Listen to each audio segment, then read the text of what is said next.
तो दोस्तों आज हम फिर से आपके लिए लेकर आए हैं देश और दुनिया की सभी ताजा बड़ी खबरें फटाफट एक एक कर विस्तार से आज आपको बताएंगे, तो वीडियो को अंत तक जरूर देखें। दोस्तों वीडियो बनाने में हमें काफी मेहनत लगी है, तो वीडियो को लाइक जरूर कर दें। दोस्तों पहली खबर में आपको बताएंगे जो बिग ब्रेकिंग न्यूज सामने निकल कर आ रही दोस्तों कि पश्चिम बंगाल विधानसभा चुनाव को लेकर ओवैसी ने कर दिया ऐलान। 23 जिलों से एआईएमआईएम पार्टी लड़ेगी पश्चिम बंगाल में चुनाव। ममता चाहे तो कर सकती हैं गठबंधन। जी दोस्तों बड़ा ऐलान असदुद्दीन ओवैसी ने कर दिया पश्चिम बंगाल चुनाव को लेकर। तो वहीं आपको बताएंगे कि लव जिहाद कानून पर गहलोत ने बीजेपी पर बोला हमला। कहा बीजेपी ने देश को बांटने और मुसलमानों का सौहार्द बिगाड़ने के लिए बनाया है लव जिहाद कानून। तो वहीं आपको बताएंगे कि आजम खान की बड़ी मुश्किलें, जौहर यूनिवर्सिटी को अपने कब्जे में लेने की तैयारी में योगी सरकार कभी भी छीन सकती है आजम खान से जौहर यूनिवर्सिटी। तो वहीं आपको बताएंगे कि चीन पाक हुए एक मोदी की बड़ी मुश्किलें, हिमाचल से अरुणाचल प्रदेश तक चीन ने रातों रात खड़ी कर दी अपनी सेना। भारत पर हमले की तैयारी में चीन, बड़ी अपडेट आ रही है दोस्तों। चीन से गोदी मीडिया नहीं दिखाएगा लेकिन हम आपको बता रहे हैं। तो वहीं आपको बताएंगे दोस्तों कि बिहार में नीतीश की बढ़ाई तेजस्वी ने टेंशन। अब मेवालाल चौधरी के इस्तीफे के बाद बिहार में उठने लगी नीतीश के इस्तीफे की मांग, गिर सकती है बिहार में नीतीश सरकार। तो वहीं आपको बताएंगे दोस्तों कि फर्जी टीआरपी घोटाले में बुरी तरह से फंस गया अब अर्नब गोस्वामी। ईडी ने मामला दर्ज कर जांच कर दी है शुरू, जल्द ही सलाखों के पीछे होगा अर्नब गोस्वामी। तो वहीं आपको बताएंगे दोस्तों कि अनुच्छेद 370 को लेकर बीजेपी ने कर दिया जम्मू कश्मीर में ऐलान। दुनिया की कोई भी ताकत नहीं बहाल करा सकती अनुच्छेद 370। तो दोस्तों सभी खबरों को एक एक कर आपको बताएंगे, तो वीडियो को लाइक जरूर कर दें। इसी बीच पर तो दोस्तों पहली खबर को जो बिग ब्रेकिंग न्यूज सामने निकल कर आ रही दोस्तों कि ओवैसी ने किया ऐलान। 23 जिलों से पश्चिम बंगाल में लड़ेगी एआईएमआईएम चुनाव। जहां दोस्तों आपको बता दें ये बड़ी खबर सामने निकल कर आ रही दोस्तों कि बिहार विधानसभा चुनाव में 5 सीटें जीतने के बाद असदुद्दीन ओवैसी ने पश्चिम बंगाल विधानसभा चुनाव लड़ने का ऐलान किया। इस बीच आज खबर सामने निकल कर आ रही दोस्तों कि पश्चिम बंगाल विधानसभा चुनाव को लेकर असदुद्दीन ओवैसी ने ऐलान किया है। असदुद्दीन ओवैसी ने ऐलान किया है कि उनकी पार्टी पश्चिम बंगाल में 23 जिलों से अपने कैंडिडेटों को खड़ी करेगी।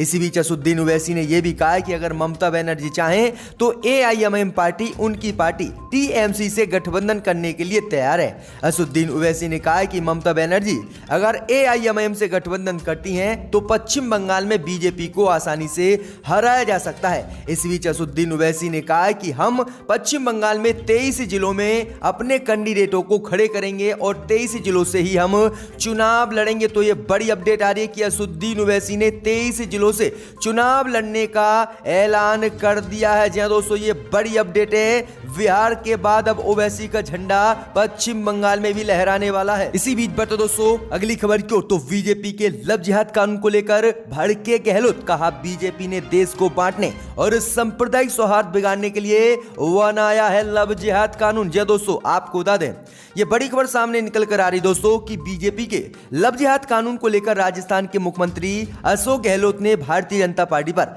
जमकर हमला बोला है। अशोक गहलोत ने कहा है कि लव जिहाद बीजेपी का देश को बांटने के लिए बनाया गया एक शब्द है। लव जिहाद पर ट्वीट करते हुए गहलोत ने कहा है कि शादी व्यक्तिगत स्वतंत्रता का मामला है, इसे रोकने के लिए एक कानून लाना पूरी तरह से असंवैधानिक है और गलत है। वहीं आपको बता दें कि गहलोत ने ट्वीट कर आगे कहा कि लव जिहाद बीजेपी की ओर से देश को विभाजित करने और मुसलमानों के खिलाफ सांप्रदायिक सौहार्द बिगाड़ने के लिए बनाया जा रहा एक गलत कानून है। आगे उन्होंने कहा है कि विवाह व्यक्तिगत स्वतंत्रता का मामला है, उस पर अंकुश लगाने के लिए कानून लाना पूरी तरह से गलत है और ये कानून किसी भी अदालत में नहीं टिकेगा। प्यार में जिहाद की कोई जगह नहीं होती है, प्यार प्यार ही होता है। जहां दोस्तों ये बड़ा हमला अशोक गहलोत ने लव जिहाद कानून को लेकर बीजेपी पर बोला है। इसी बीच पर तो दोस्तों अगली खबर क्यों, जो बिग ब्रेकिंग न्यूज सामने निकल कर आ रही दोस्तों कि आजम खान की बड़ी मुश्किलें, आजम खान की जौहर यूनिवर्सिटी पर कब्जा करने की तैयारी में योगी सरकार 12 एकड़ मांगी है जमीन वापस। जी दोस्तों आपको बता दें ये बड़ी खबर सामने निकल कर आ रही दोस्तों कि उत्तर प्रदेश की सीतापुर जेल में बंद सपा सांसद आजम खान को जौहर यूनिवर्सिटी को लेकर तगड़ा झटका लगा है। सपा सांसद आजम खान के ड्रीम प्रोजेक्ट मोहम्मद अली जौहर यूनिवर्सिटी की भूमि को लेकर योगी सरकार ने आजम खान के ऊपर नकेल कस दी है और आजम खान की यूनिवर्सिटी का नियंत्रण अपने कब्जे में योगी सरकार लेने वाली है। दरअसल आपको बता दें कि समाजवादी पार्टी के वरिष्ठ नेता मोहम्मद आजम खान द्वारा रामपुर में बनाई गई मोहम्मद अली जौहर यूनिवर्सिटी 400 एकड़ से अधिक भूमि में फैली हुई है, जबकि भू राजस्व अधिनियम के अंतर्गत 12.5 एकड़ से अधिक भूमि में कोई भी यूनिवर्सिटी, कोई भी सरकारी संस्था नहीं बनाई जा सकती। ऐसे में जौहर ट्रस्ट द्वारा यूनिवर्सिटी के लिए 12.5 एकड़ से अधिक जमीन उत्तर प्रदेश की योगी सरकार लेने वाली है, यानी 12 एकड़ जमीन सिर्फ यूनिवर्सिटी को योगी सरकार दे रही है और जो बची हुई जमीन है 400 एकड़ उसे ले रही है वापस, जिसके बाद बुरी तरह से जौहर यूनिवर्सिटी फंस गई है योगी के चक्कर में और योगी कभी भी इस पर कब्जा कर सकते हैं और इसे अपने नियंत्रण में ले सकते हैं। तो ये बड़ी अपडेट आ रही है दोस्तों कि आजम खान की जौहर यूनिवर्सिटी पर योगी सरकार ने शिकंजा कस दिया है। इसी बीच बढ़ते दोस्तों अगली खबर को, तो भारत पर हमले करने की तैयारी में चीन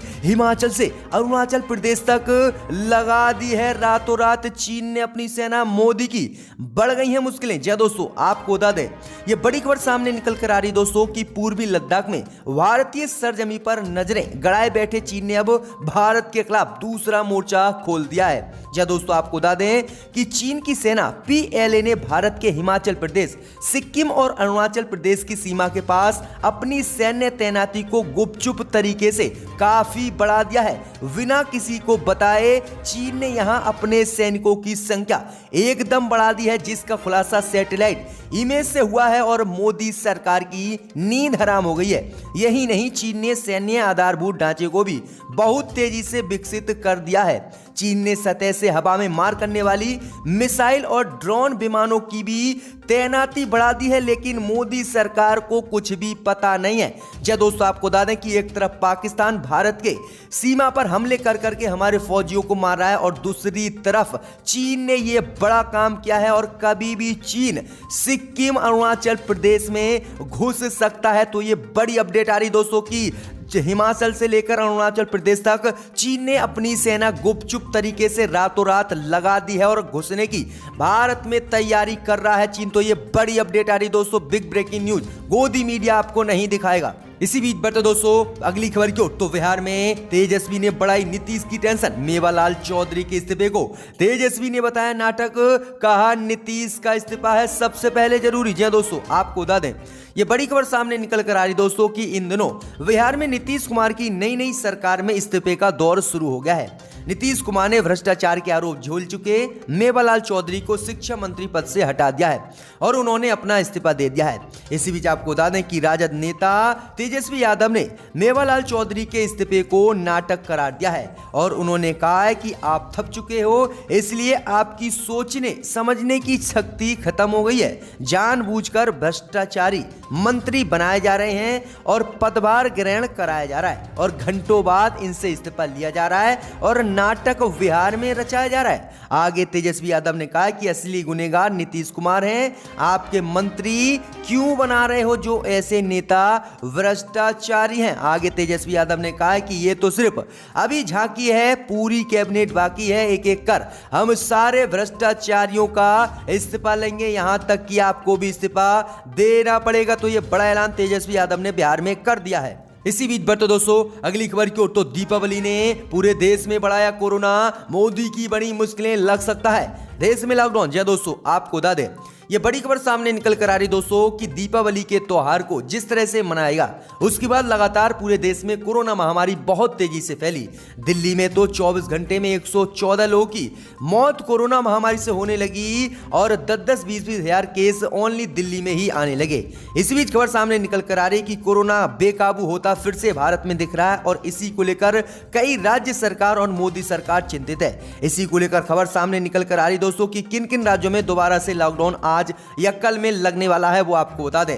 राजधानी दिल्ली में लॉकडाउन लग सकता है। अहमदाबाद में 57 घंटे का लॉकडाउन लगा दिया गया है, जबकि राजस्थान में धारा 144 पूरे राजस्थान के प्रत्येक जिले में लगा दी गई है और वहां पर एक प्रकार से लॉकडाउन लग गया है। वहीं मध्य प्रदेश, हरियाणा, दिल्ली और उत्तराखंड, झारखंड में लग सकता है लॉकडाउन। ये बड़ी अपडेट आ रही कि इन राज्यों में लॉकडाउन लग सकता है 1-2 दिन में। इसी बीच बढ़ते दोस्तों अगली खबर क्यों, तो फर्जी टीआरपी केस में बुरी तरह से फंसा अर्नब, ईडी ने जांच कर दी शुरू, अर्नब का जेल जाना तय। जी दोस्तों आपको बता दें, ये बड़ी खबर मुंबई से सामने निकल कर आ रही दोस्तों कि प्रवर्तन निदेशालय ईडी ने कथित फर्जी टीआरपी घोटाले के संबंध में मनी लॉन्ड्रिंग की शिकायत दर्ज कर दी है।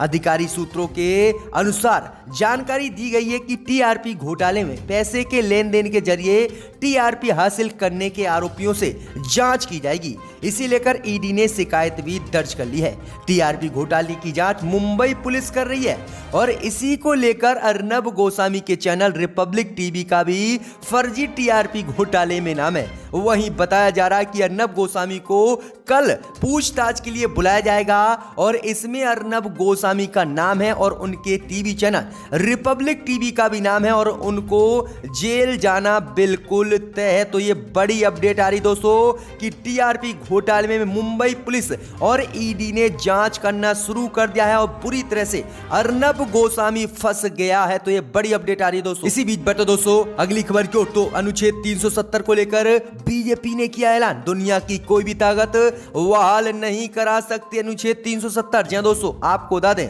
ये बड़ी खबर सामने निकल कर आ रही दोस्तों कि जम्मू कश्मीर में मोदी सरकार ने अनुच्छेद 370 और 35 से हटाया, जिसके बाद वहां की लगातार पार्टियां इसे बहाल करने की मांग कर रही हैं। इस बीच आज बीजेपी ने बड़ा ऐलान अनुच्छेद 370 को लेकर कर दिया है। बीजेपी ने ऐलान किया है कि दुनिया की कोई भी ताकत अनुच्छेद 370 को अब जम्मू कश्मीर में बहाल नहीं करा सकती। उन्होंने कहा है कि जिस तरह से आदमी मर जाता है तब उसे कब्रिस्तान में दफना दिया जाता है, ऐसे ही अनुच्छेद 370 को कब्रिस्तान में दफना दिया गया है और ये कभी वापस नहीं आ सकता। जहां दोस्तों ये बड़ा ऐलान बीजेपी ने आज जम्मू कश्मीर को लेकर कर दिया है। इसी बीच बढ़ते दोस्तों अगली खबर क्यों, तो महाराष्ट्र में भगवा झंडे पर शिवसेना बीजेपी आमने सामने। शिवसेना बोली पटना में क्यों नहीं फहराया, बीजेपी ने भगवा वहां पर क्यों फहरवा दिया हरा नीतीश कुमार से झंडा। जहां दोस्तों आपको बता दें, ये बड़ी खबर सामने निकल कर आ रही है कि महाराष्ट्र में बीजेपी और शिवसेना के बीच एक बार फिर से भगवा झंडे को लेकर वार पलटवार का दौर शुरू हो गया है। मुंबई महानगर पालिका के चुनाव के लिए सभी राजनीतिक दलों ने तैयारी शुरू कर दी है। इस बीच महाराष्ट्र के बीजेपी नेता आशीष सोलार ने गुरुवार को शिवसेना पर निशाना साधते हुए वीएमसी चुनाव में जीत दर्ज कर भगवा झंडे को लहराने की महाराष्ट्र में बात कही थी और इसी को लेकर शिवसेना चिढ़ गई और शिवसेना ने बीजेपी पर हमला बोलते हुए तीखा वार किया है। शिवसेना ने कहा है कि महाराष्ट्र में तो बीजेपी भगवा झंडा लहराने के लिए आ गई, लेकिन पटना में आखिरकार बीजेपी ने भगवा झंडा क्यों नहीं लहराया, बिहार में आखिरकार भगवा झंडा लहराने से किसने रोका, वहां पर तो हरा झंडा ही लहरवा कर आए हैं बीजेपी वाले। जब दोस्तों ये बड़ा हमला शिवसेना ने बोला है। इसी बीच बढ़ते दोस्तों अगली खबर की ओर, तो उत्तर प्रदेश में समाजवादी पार्टी से गठबंधन करने के लिए तैयार हुए शिवपाल यादव। कहा अखिलेश देंगे ऑफर तो जरूर करूंगा समाजवादी पार्टी से गठबंधन। जी दोस्तों आपको बता दें कि उन्नाव के सिकंदरपुर में एक निजी कार्यक्रम में शिरकत करने आए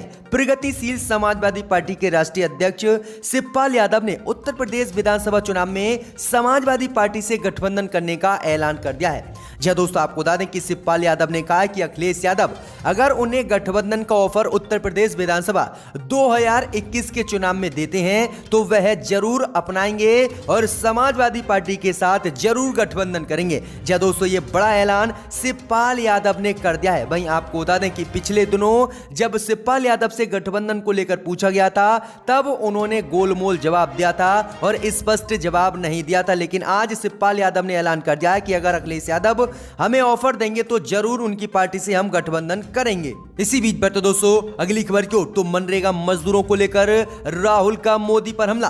कहा सिर्फ बातों की है मोदी सरकार, कुछ चल रही है गरीबों के अधिकार। जी दोस्तों, आपको बता दें कि कोरोना महामारी के बाद अर्थव्यवस्था के हालात को लेकर कांग्रेस नेता राहुल गांधी लगातार बीजेपी पर सवाल खड़े करते रहे हैं। वहीं एक बार फिर से राहुल गांधी ने प्रधानमंत्री मोदी द्वारा लागू किए गए लॉकडाउन को तुगलकी लॉकडाउन बताया है। साथ ही राहुल ने करोड़ों मजदूरों को सड़क पर लाने का जिम्मेदार भी मोदी को ही ठहराया है। जी दोस्तों, आपको बता दें कि मीडिया रिपोर्ट में एक सर्वे के हवाले से कहा गया है कि देश में मनरेगा मजदूरों को अपनी दिन की दिहाड़ी पैसा निकालने के लिए बैंकों के चक्कर लगाने पड़ रहे हैं। उस मुद्दे पर केंद्र की मोदी सरकार को घेरते हुए राहुल गांधी ने कड़ी प्रतिक्रिया दी। राहुल ने कहा कि पहले मोदी ने तुगलकी लॉकडाउन लगाया, करोड़ों मजदूरों को सड़क पर ले आए, फिर उनके एकमात्र सहारे मनरेगा की कमाई को भी बैंक से निकालना दुश्वार कर दिया है। सिर्फ बातों की है मोदी सरकार, कुछ चल रही है देश में गरीबों के अधिकार। दोस्तों, ये बड़ा हमला राहुल गांधी ने बोला है मोदी सरकार पर।